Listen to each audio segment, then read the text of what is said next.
The Former Passengers by Bithia Mary Croker. Who is whispering and calling through the rain?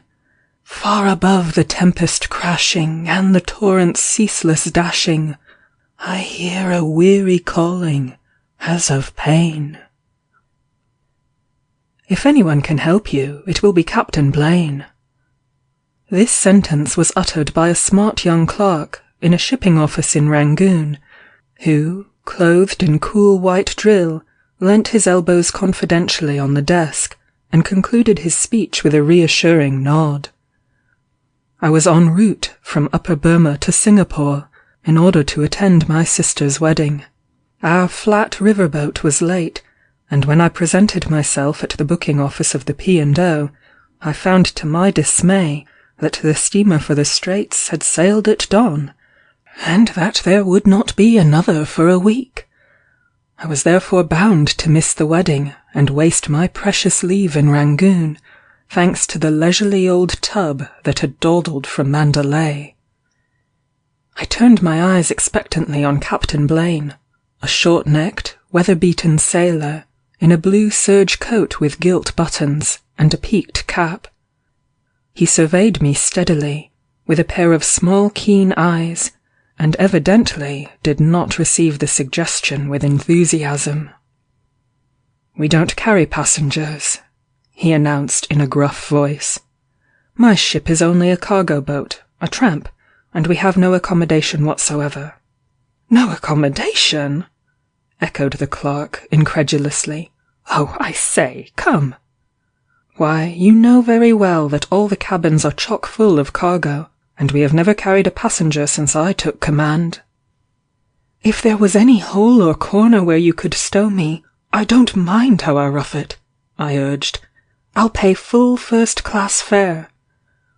"Oh, there's lots of holes and corners," admitted the captain, "and you'd just get the ship's rations, same as the officers and myself, no soups and entrees, plain roast and boiled."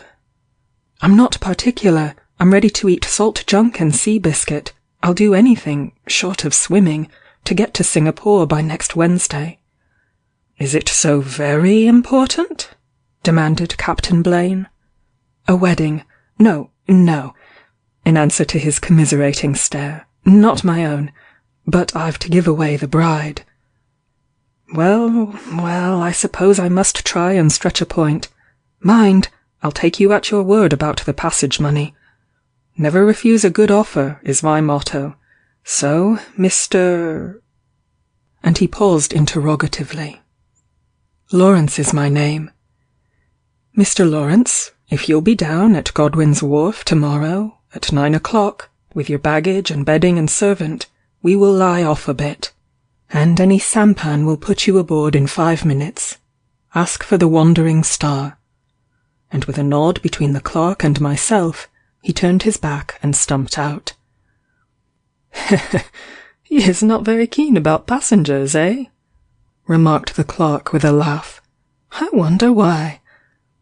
"I suppose because she is a dirty old cargo boat, but any port in a storm, or rather, any ship, in this crisis, for me." "Ah," said the clerk, rubbing his chin reflectively, "I've a sort of idea, though perhaps I dreamt it, that there is something rum, or out of the way, about this Wandering Star." "Well, whatever it is, I'll risk it," I answered with a laugh, as I followed the captain's example and took my departure. Punctually at 9 o'clock next morning, I embarked in a sampan, and was rowed down the swift Irrawaddy. "That cannot be my steamer," I protested, as the boatman made for a long, low, raking craft, a craft of considerable pretensions. She looked like one of the smaller vessels of the P&O fleet. But, sure enough, the boatman was right, for as we passed under her stern, I read in yellow letters the name, Wandering Star. A closer inspection showed her to be simply what her commander had stated, a tramp. She was dirty, rusty, and travel-stained. When I clambered aboard, I found no snowy decks or shining brasses, but piles of cargo, bustling coolies, and busy blue-clad lascars. I was immediately accosted by the captain, who presented me to the chief officer, and to a fellow traveller, a sallow, lanky youth of 19, going to join his friends in the Straits. "I thought he would be company for you," explained the sailor. "We are off in half an hour," pointing to the Blue Peter at the fore, "and we're loaded to the hatches. Mr. Kelly here will show you to your quarters." As I followed the chief officer, I was astonished at the dimensions of the Star. It was a considerable distance from the captain's snug cabin, near the bridge, to the poop. We made our way below, into a long saloon with tables and seats intact, but the aft part piled high with bales. There was a strange, musty, mouldy smell. It felt damp and vault-like, and afforded a sharp contrast to the blazing sun and cobalt sky on deck. As my eye became used to the gloom, I noticed the lavish carving, the handsome mahogany and brass fittings, the maple wood doors and panels, the remains of better days. My cabin contained 2 bunks, and in one of these my servant, a Madras butler, called Swami, had already arranged my bedding. "I wonder you don't carry passengers," I remarked to Mr. Kelly. "What a fine saloon! I should have thought it would have paid well." "She carried hundreds in her day," he said complacently. "You see, there is where the piano was hitched, and there the swinging lamps and bookcase, but, all the same, it would never pay us to take passengers." And he laughed, an odd sort of laugh. "We are not a regular liner, you know, trading between 2 ports. Regular liners look on us as dirt, but lots of them would give a good deal for our lines and our engines. There's some of them I would not send my old boots home in. We pick up cargo as we find it. One time we run to Zanzibar, another to Hong Kong, another to the Cape, or maybe Sydney. I've not been home this 3 years. I hope you'll find your bunk comfortable. The youngster is opposite, just across the saloon. You know your way back." And having done the honours, he left me. Certainly, the Star was much above her present business, and bore the remains of having seen better days. Even my marble washstand was not in keeping with a cargo steamer. I opened the next cabin. It was crammed to the door with freight. Bird cages in this instance. Every cabin was no doubt similarly packed. I was not sorry to exchange the earthy, chill atmosphere below for the bright sunshine on deck. Soon we had weighed anchor, and were moving smoothly down the rapid Irrawaddy, between high banks of tawny grass, gradually losing sight of the shipping, then of the Golden Pagoda, then of Elephant Point. Finally the Star put her nose straight out, to cross the Gulf of Martaban. The sea was calm, and we were well fed and found, and made a pleasant party of 6, the captain, first and second officers, the chief engineer, and 2 passengers. I slept like a top that night, and awoke next morning, and found we were anchored off Malmaine, with its hills covered with pagodas and palms. From Malmaine we put to sea, and still the weather once more favoured us. The captain was a capital companion, full of anecdotes and sea stories. The chief engineer was a first-rate chess player, and I began to think I had done rather a smart thing in securing a passage in this stray steamer. As the captain concluded a thrilling yarn apropos of a former ship in which he had been third officer, I suddenly recalled the shipping clerk's hint, and asked, "Are there no stories about this one? Has she no history?" Captain Blaine looked at the chief officer with a knowing grin, and then replied, "History? Of course she has. What do you call the logbook? That's her history. I suppose that chap at the office told you she was considered an unlucky ship, eh? Come now, own up." "No, but he said he had an idea that there was something queer about her. He could not remember what it was."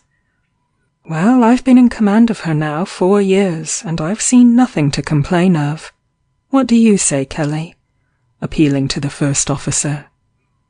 "I say that I never wish to put foot on a better sea-boat, and there's nothing wrong with her, as far as I know." But Somi, my Madras boy, entertained a totally different opinion of the star. When I asked him why he did not sleep outside my door in the saloon, he frankly replied, "Because plenty devil in this ship, the chief Sarang, head of the Lascars, telling me that saloon plenty bad place." We were now within 48 hours of Singapore, when the weather suddenly changed, as it frequently does in those treacherous seas. The awning was taken down, sure presage of a bad time coming. The ports were closed, and all was made ready for a blow. And we were not disappointed. It came. We had a rough night, but I was not in the least inconvenienced. I slept like a dormouse rocked in the cradle of the deep. In the morning my fellow passenger, whose name, by the way, was Mellish, and who had evidently suffered, to judge by his ghastly appearance, accosted me timidly and said, "Did you get up and walk about in the night?" "No." "Do you ever walk in your sleep?" he continued. "Not to my knowledge. Why?" "Because last night someone came and hammered on my cabin door and shouted, 'The ship's aground.' What do you think it can have been?" he asked with a frightful face. "I think there is no doubt that it was the hot tinned lobster you had for supper," I answered promptly. "No, no, no, it was not a dream. It woke me," he returned. "I thought it was you. Then I tried to think it was a nightmare, and had almost brought myself to believe it, and was dropping off to sleep, when a cold, cold, wet hand was passed slowly across my face," and he shuddered violently. "Lobster," I repeated emphatically. "No, no. Oh, Mr. Lawrence, I heard moaning and whispering and praying. I'm afraid to sleep in that cabin alone. May I come and share yours?" "There is no room," I answered, rather shortly. "The top berth is crammed full of my things." At breakfast there was a good deal of movement, and now and then a loud splash upon the deck. The captain, who had been tapping the barometer, looked unusually solemn, and said, "We are in for a bit of dirty weather. Unless I'm mistaken, there's a cyclone somewhere about. I don't think we shall do more than touch the edge of it, and this is a stout craft, so you need not be uneasy." This was vastly reassuring when the sky to the west changed from a lowering grey to an inky black. The wind rose with a whimper that increased to a shriek. It lashed the sea with fury, lashing it into enormous waves, and, laden as we were, we began to roll, at first majestically, then heavily, then helplessly.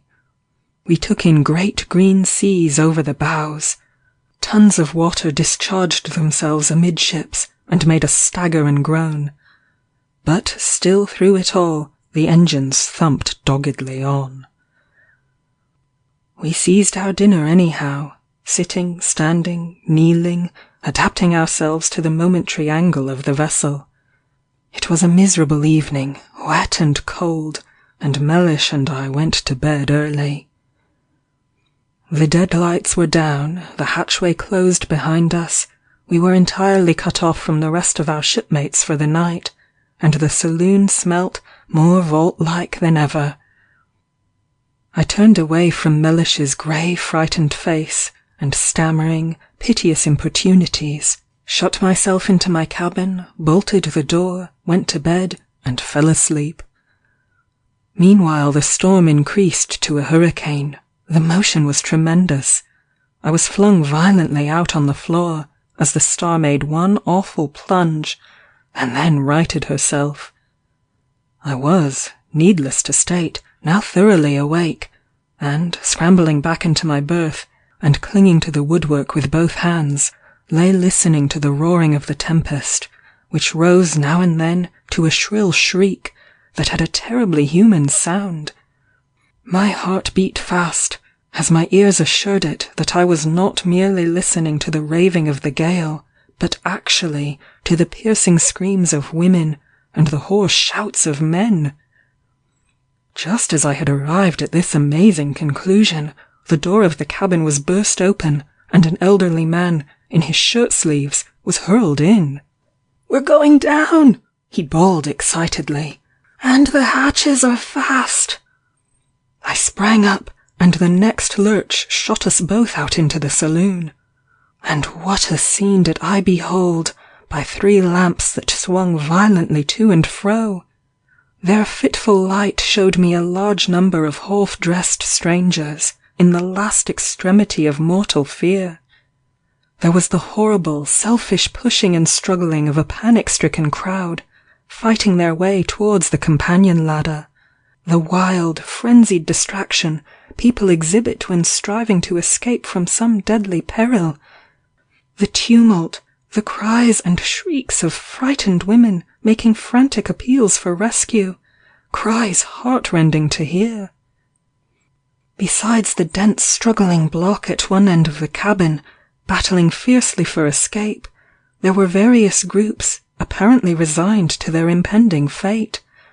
A family at prayer, 2 men drinking raw brandy out of tumblers, an ayah beating her head upon the floor and calling upon Ramaswamy, an old lady with a shawl over her head and a Bible on her knee, a young man and a girl, hand locked in hand, whispering last words, a pale woman with a sleeping child in her arms. I saw them all. I saw Mellish clinging to the saloon handrail, his eyes glazed with horror, and gibbering like an idiot. The crash of broken crockery, the shrieks of despair, the roaring of the wind, the sullen thundering of the seas overhead, combined to make up the most frightful scene that could possibly be imagined. Then all at once a beautiful girl with long dark hair streaming over a white gown rushed out of a cabin and threw herself upon me. Flinging her arms round my neck, she sobbed, "Oh, save me, don't let me die, don't let me die!" Her wild, agonized face was pressed closely to mine. Her frantic clasp round my neck tightened like a band of steel. Closer, closer, closer. I was choking. I could not move or breathe. She was strangling me as she shrieked in my ear, "It is coming now! This is death!" There was one awful lurch, a grinding crash, a sinking sensation, a vice-like grip about my throat, and outer darkness. I was aroused in broad daylight by Somi, who had brought my tea and shaving water. I was lying on the floor of the saloon, and he was stooping over me, with a frightened expression on his broad, brown countenance. "At first I thinking master dead," was his candid announcement. "Me plenty fraiding. Why master lying here and no in bed?" "Why indeed!" A plunge of my head into cool water and a cup of tea brought me to myself, and then I flung on my dressing gown, and hurried across the saloon to see what had become of the miserable Mellish. He was stretched in his berth, with a life-belt beside him, rigid and cold, and in a sort of fit. With brandy, burnt brown paper, and great difficulty, Somi and I brought him round. As soon as he had come to his senses, and realized that he was still in the land of the living, he sat up and turned on me quite ferociously, and said, "And that's what you call lobster?" The weather had moderated considerably, and though I had no great appetite, I was able to appear at breakfast. Mellish was too shattered to join us, and lay in a long chair in the deck-house, sipping beef tea, and hysterically assuring all inquirers that he would never again set foot in the saloon. No, he would much rather die. "I suppose you got knocked about a bit last night?" inquired the captain with a searching glance. "Not exactly knocked about. I did not mind that so much, but—" and I hesitated. "But you were disturbed," he added significantly. "Yes, very much so. I hope I shall never be disturbed in such a way again." "Then I take it you've seen them. The former passengers? They are generally aboard, they say, in dirty weather. Whatever they were, I trust in God I may never witness such another scene. You don't wonder now that we are not free of offering cabin accommodation, eh? Not that I ever saw anything myself. But you admit there is something." "So they say," nodding his head with a jaunty air. "And what is the explanation? What do they say?" I asked impatiently. "Just this.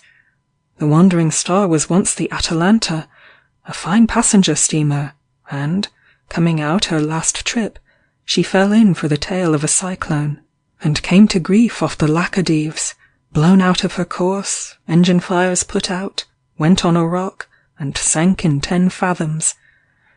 Every soul on board went down, except a steward and a fireman, who got off on a hen coop.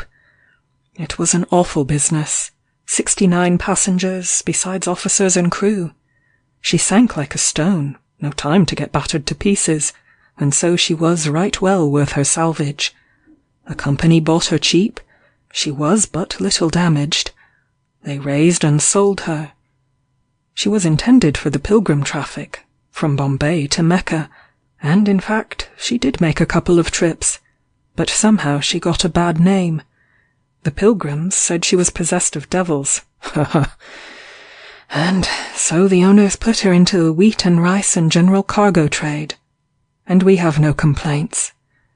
She has been at it these 5 years, and is, as I take you to witness, a grand sea-boat, and has fine accommodation between decks as well as aft. It's only in real dirty weather that there is anything amiss, and that in the saloon. They say," lowering his voice to a hoarse whisper, "they kept the passengers below, battened down. They got no chance for their lives. It was a mistake. They were all drowned like rats in their holes. Mind you, I've seen nothing, and I'm not a superstitious man."